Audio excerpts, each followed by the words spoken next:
Welcome to the Tech Egg. Don't get scrambled. Enjoy the video. You begin by locking the problem and inputs. Decide the predictive metric and acceptable error because that guides modeling. Next, prepare a representative, labeled dataset and create a 70/15/15 train/validation/test split.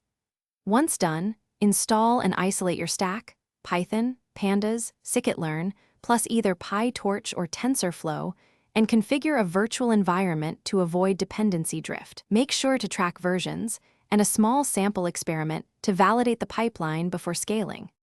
You now focus on transforming inputs into model-ready features, impute missing values, normalize numeric columns, and encode categoricals with target or embedding strategies, because quality features reduce model complexity.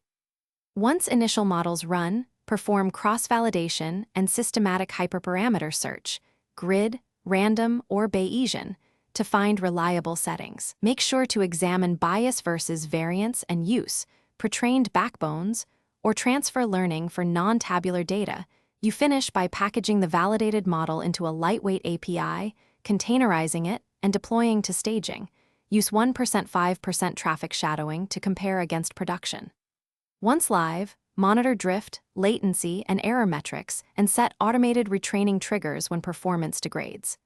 If things go wrong, reproduce the failure locally first, then check data schema mismatches, feature distributions, and label quality, because most deployment bugs come from input changes, not the model itself.